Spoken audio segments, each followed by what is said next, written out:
Fala galera, mais uma vitória importantíssima, agora quase garantindo já a primeira colocação geral, né?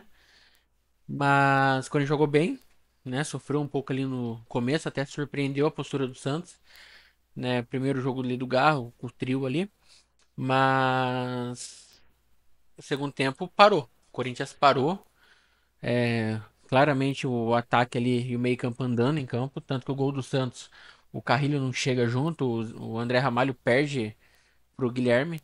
Então, assim, ganhou legal, oba, mas o Corinthians tem que arrumar o sistema defensivo. Por mais que foi bem, o Corinthians todo jogo tá tomando gol. Então isso tem que, sabe, tem que estancar. Claramente, o segundo tempo o Corinthians parou. Mas, primeira vitória em clássico do ano, né? Vamos comemorar. Que quarta-feira já tem um jogo decisivo já pela Libertadores. Agora vai jogar Campeonato Paulista, mas já classificado, então vai time C. Então o foco é total na Libertadores agora. Mas já chega com o like, se inscreva no canal para não perder nenhuma novidade e vamos ao vídeo. Boa Ele noite, até Will. teve Boa essa noite. bola, né? Ele até teve essa bola no Sim. primeiro tempo. E eu falei da defesa do Santos, mas a defesa do Corinthians também, ao longo desse começo de ano, está procurando dois zagueiros, me parece que achou com o garoto. Agora o André Ramalho também caiu de produção. Também Em cima tem dele isso. o gol do Guilherme. Eu concordo que o Corinthians é um adversário melhor que o Botafogo, mas a defesa do Corinthians proporcionou oportunidades hoje para o Neymar que ele não soube aproveitar. Primeiro, cumprimentar boa noite a você, noite. Williams, o PAC, aos professores, Celso Zelt, Calçade, aos fãs do esporte. Bom, eu vou muito na linha do Zupac sobre o estágio de preparação das equipes. O Corinthians é um time que tem uma herança do ano passado que já aparece, porque às vezes ela demora um pouco para aparecer. Alguns times desconectam do ano para o outro, é natural. Ainda não apresenta o nível de futebol da arrancada do Campeonato Brasileiro, mas já é um time difícil de ser bem vencido. Sim. E, por enquanto, não só na pontuação, que deve lhe garantir com alguma sobra a primeira Disparado, colocação na classificação geral e, se for avançando, a decisão de todos os mata-matas dentro de casa, em Itaquera.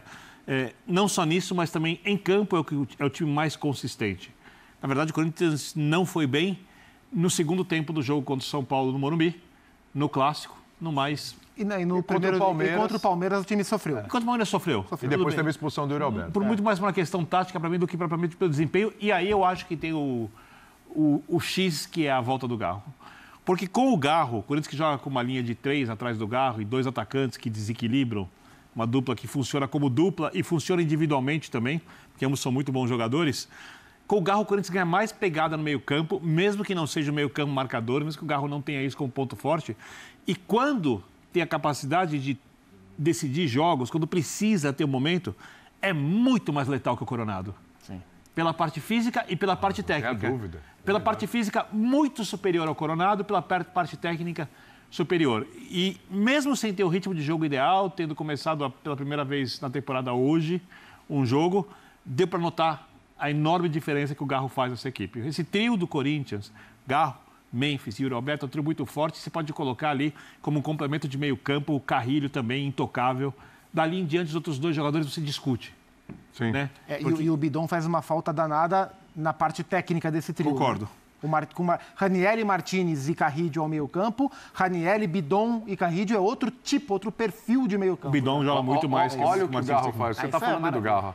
E aí é todo Isso mundo, antes da né? meia-noite devia ser proibido para menores de 18 anos. Agora, por que eu falo de letal? Porque esse gol tem muito a ver com a qualidade do Corinthians, desses jogadores. Tem muito a ver com a capacidade técnica deles. Tem muito a ver com a ideia já estabelecida, porque esse tipo de lançamento com os atacantes próximos assim não é uma novidade.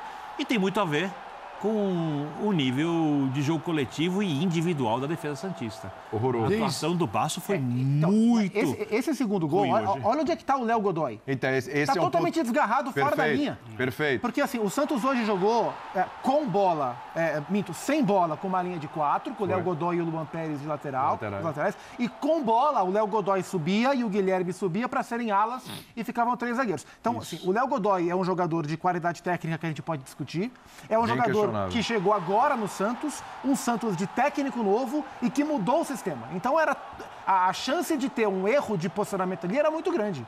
E ele errou, assim, o Basso errou, tá? Nos 2 gols. Mas olha onde é que tá o Léo Godoy, totalmente desgarrado da linha. E o pior é que é o seguinte, vamos combinar esse lance do Léo Godoy aí. O Léo Godoy, ele tá lá na frente, a gente tava analisando esse lance na redação, o Léo Godoy, ele tá lá na frente, mas há tempo dele voltar. Sim. Você vai, quem pega o lance só agora, fala assim, mas o cara devia estar voltando, não deu tempo. Não, dá tempo. Olha o trote maroto do Léo Godoy. Ele não volta, ele volta, daqui a pouco ele vem parando, ele vai acompanhando a jogada, olhando. Eu vou fazer um contraponto, que não é exatamente uma defesa. Pode falar. Quando tem 2 jogadores do Corinthians avançados, e num posicionamento que é possível de ser entendido, porque não é uma jogada de surpresa, você tem 3 zagueiros ali, e o ala, que o Léo Godoy foi um ala hoje, está de olho no jogador do Corinthians que vai avançar aqui pela esquerda e que não aparece na tela.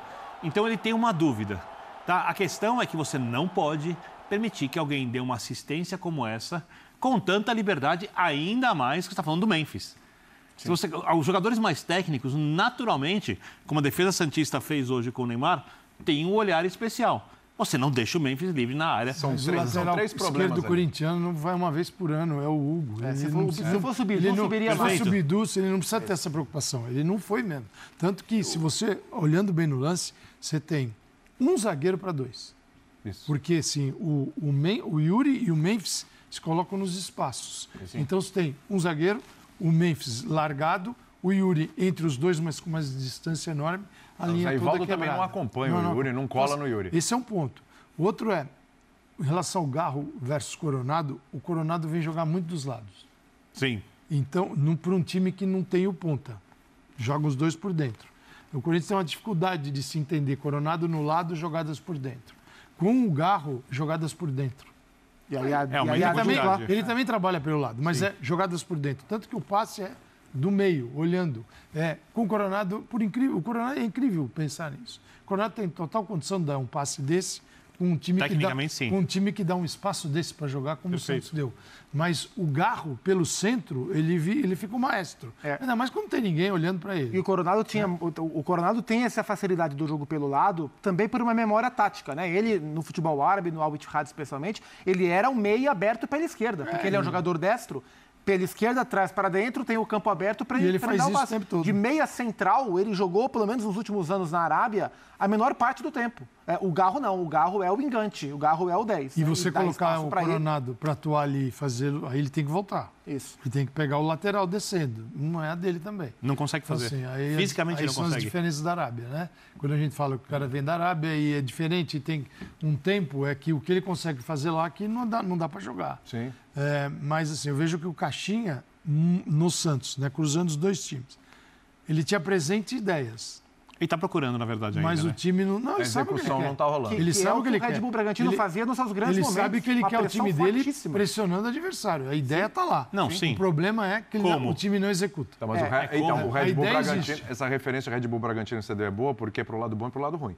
Essa questão da pressão lá em cima é muito parecida, mas também a quantidade de gols sofridos de bola aérea e era um time inconsistente. E há uma diferença grande muito similar. de projeto. O Red Bull Bragantino é um projeto da Red Bull que tem como base contratar jogadores jovens para que esse tipo de jogo seja possível de ser feito. Sim.